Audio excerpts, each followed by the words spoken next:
हर हर महादेव दोस्तों, आज हम जानेंगे प्रदोष व्रत की कथा।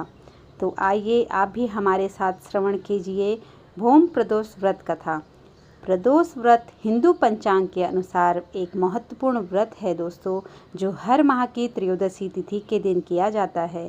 त्रयोदशी प्रदोष व्रत हर महीने में 2 बार आता है, एक शुक्ल पक्ष और दूसरा कृष्ण पक्ष। त्रयोदशी तिथि के दिन मंगलवार होने पर इसे भौम प्रदोष कहते हैं। इस दिन शिव जी के भक्त व्रत रखते हैं और प्रदोष काल में भगवान शिव और माता पार्वती की पूजा करते हैं। प्रदोष व्रत को प्रदोष काल में किया जाता है। प्रदोष काल का अर्थ होता है शाम का समय, सूर्यास्त होने से 45 मिनट पहले का समय और सूर्य अस्त होने के बाद 45 मिनट बाद तक का समय प्रदोष काल है। इस दिन स्वास्थ्य संबंधित समस्याओं से मुक्ति पाई जा सकती है, क्रोध की शांति होती है और धैर्य साहस की प्राप्ति होती है। इस दिन प्रदोष व्रत विधि पूर्वक रखने से कर्ज से छुटकारा मिल जाता है। यह प्रदोष व्रत करने से मनुष्य के सभी पाप धुल जाते हैं और उन्हें शिव धाम की प्राप्ति होती है। तो दोस्तों आइए जानते हैं प्रदोष व्रत पूजा विधि हम कैसे करें। प्रदोष व्रत के दिन सुबह जल्दी उठकर स्नान आदि से निर्वृत्त हो जाएं। इसके बाद भगवान शिव का ध्यान करते हुए व्रत का संकल्प लें।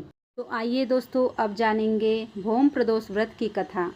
एक समय की बात है, एक नगर में एक वृद्धा रहती थी। उसका एक ही पुत्र था। वृद्धा की हनुमान जी पर गहरी आस्था थी। वह प्रत्येक मंगलवार को नियम पूर्वक व्रत रखकर हनुमान जी की आराधना करती थी।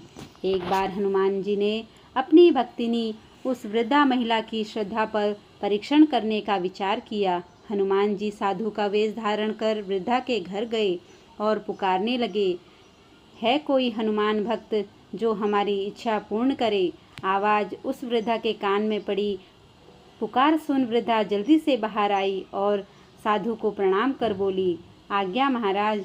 हनुमान वेशधारी साधु बोले, मैं भूखा हूँ, भोजन करूँगा, तुम थोड़ी जमीन लीप दो। वृद्धा दुविधा में पड़ गई, अंततः हाथ जोड़कर बोली, महाराज, लिपने और मिट्टी खोदने के अतिरिक्त आप कोई दूसरी आज्ञा दे, मैं अवश्य पूर्ण करूँगी। साधु ने 3 बार प्रतिज्ञा कराने के पश्चात कहा, तू अपने बेटे को बुला, मैं उसकी पीठ पर आग जलाकर भोजन बनाऊंगा। यह सुनकर वृद्धा घबरा गई, परंतु वह प्रतिज्ञाबद्ध थी। उसने अपने पुत्र को बुलाकर साधु को सौंप दिया।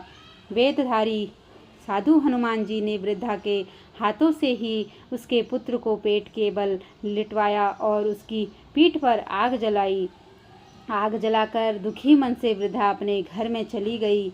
इधर भोजन बनाकर साधु ने वृद्धा को बुलाकर कहा, उसका भोजन बन गया है, तुम अपने पुत्र को पुकारो ताकि वह भी आकर भोग लगा ले। इस पर वृद्धा बोली, उसका नाम लेकर मुझे और कष्ट न दें। लेकिन जब साधु महाराज नहीं माने तो वृद्धा ने अपने पुत्र को आवाज़ लगाई। वह अपनी माँ के पास गया और अपने पुत्र को जीवित देख वृद्धा बहुत आश्चर्यचकित हुई और साधु के चरणों में गिर पड़ी। तब हनुमान जी अपने वास्तविक रूप में प्रकट हुए और वृद्धा को भक्ति का आशीर्वाद दिया। तो यही थी दोस्तों हमारी भौम प्रदोष व्रत की कथा। अगर आपको हमारा यह वीडियो पसंद आया हो तो प्लीज़ भक्ति जीवन चैनल को लाइक शेयर सब्सक्राइब ज़रूर कीजिए।